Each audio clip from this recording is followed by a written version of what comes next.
Hello everyone, this is Zephysis, and today I'd like to share with you a build update video for my Heavy Armor Magicka Sorcerer that I released a few weeks ago for the Murkmire DLC. And I just wanted to share with you some thoughts on how I like playing it so far, a couple weeks in to Murkmire. So the biggest change so far is that I've swapped out Shooting Star for Soul Assault.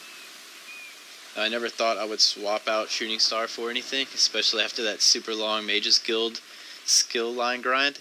But, you know, I thought, why not? I'm still wearing War Maidens, so I wanted to see how much it would buff the damage of this ability. And as you can see, I'm not even Soul Assault level 4 yet, and I'm already at 71k magic damage over 3.5 seconds. And it will be even higher when your spell damage glyph procs. This will burn people alive. It's so much damage so quickly. They've either got to completely go on the defensive immediately, or they're probably just going to die. I hate to put a number on it, but it's super high percentage that you're going to wipe out your opponent with this ability. Especially if you can CC them as well before you use it. But I really like it.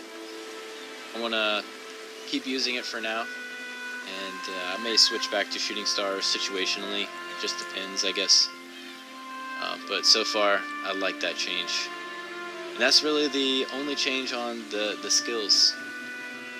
In the previous build video, I hadn't had the morph of Barrier yet, but I did finally get Reviving Barrier morphed, and I really like the utility this provides the team. I've saved myself and my team so many times in bad situations. It's really underrated in my opinion. So yeah, I'm liking that. And the Soul Assault, some people say it's a little bit too cheesy. But everybody in the world is running Dawnbreaker of Smiting right now. I mean, it doesn't matter what build it is. Everybody's running Dawnbreaker, so that's a cheesy ability to me as well. The Dawnbreaker is just you can't see it coming. You might get lucky and roll dodge it, but there's no preparing for the Dawnbreaker. At least with the Soul Assault, your opponent can block it. They're probably not going to get out of range unless they're a sorcerer running Streak or something like that. But anyways, those are just my thoughts on the Soul Assault swap. The other thing that I've changed up or played around with a little bit is the food. I was, or still am, running Witch Mother's Potent Brew, but I was in a trial with my guild, and wearing my PvE gear, and I bought some Solitude of Salmon Millet for the extra health and extra Magicka stat. And I got done with the trial, everything went well. I hopped in a BG and forgot to switch to Witch Mothers. So I played the entire BG not even realizing I was using the quote-unquote wrong food and didn't even realize it. So I got out of the BG and I was like, why do I have so much health in Magicka? I realized I had higher health in Magicka, and I looked at oh man, I never switched my food and didn't even realize. So if you're not suffering from sustain issues, if you're trying this build, if you're giving it a go, you can try to use the Solitude Salmon Millet Soup for just some extra health in Magicka. You do lose like a lot of Magicka recovery, but it shouldn't be an issue if you're light attack, heavy attack weaving, and dart dealing and kiting. It shouldn't be a problem. But if you do have those sustain issues, you of course can use the original Witch Mother's Potent Brew. Those are the two main things. I am still grinding out my Spell Strategist set. RNG hasn't been terrible to me, but it's not giving me best in slot for what I'm really looking for. I would like to see the Inferno Staff or Shock Staff. Really both, because I've been running double Destro. I know a lot of people say that's useless, but I've just gotten used to it for the way I've built this guy out. I will keep trying though. I did get the Spell Strategist Resto staff, so if I can't get the Inferno staff or the Shock staff, I will probably just try out the Ice staff. I know it's not best in slot or anything, but I'm curious to see if it would still be viable until I eventually get the staff I need. Console prices are crazy, so I can't afford it right now to try to buy one. So hope I get one from the Rewards of the Worthy box soon. I did get a purple necklace.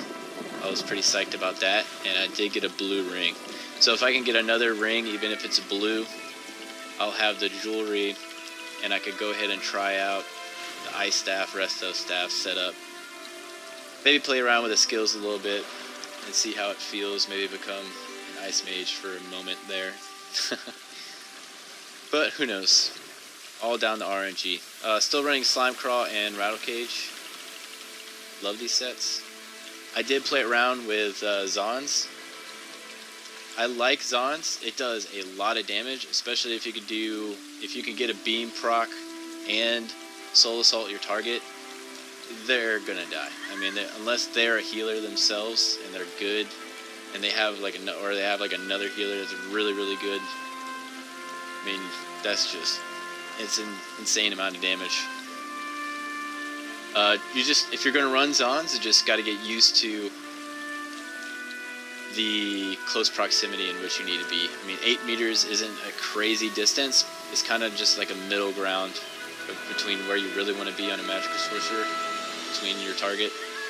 But you can get used to it fairly quickly. When I run it, I find that obviously it's the further you are away, the better you are as a sorcerer. But you move in close right before the enemy dies, and hopefully get a proc on them and ensure that your team gets that kill. It's especially useful if you're not getting focused a lot. If they get tired of chasing you around because you're a kite machine, then they might stop going after you altogether, and maybe even middle of the BG you can swap over to Zons just for fun. I do like getting a Zons proc and a Soul Assault off on the same target. I mean, they just evaporate. So that's another option if you don't run the Slime Crawl. I do still prefer Slime Crawl just for the passive damage.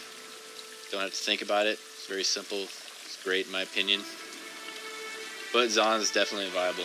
And you get Zons from Vet Scale Caller Peak. So you will need that DLC. It is not part of the base game. Quite a tricky dungeon to complete, so hopefully if you have some friends that can help you run it, or some guildies that can help you run it if you really want to get it, that would be the best route to go. Anyways, guys, didn't want this video to run too long. Just wanted to update everybody on how I was doing with this build. I have gotten a little bit of feedback from a few people. I appreciate that, guys. So thank you. And I hope to release more build videos in the future. So if you would consider subscribing, I would appreciate it. And until next time, have a good day.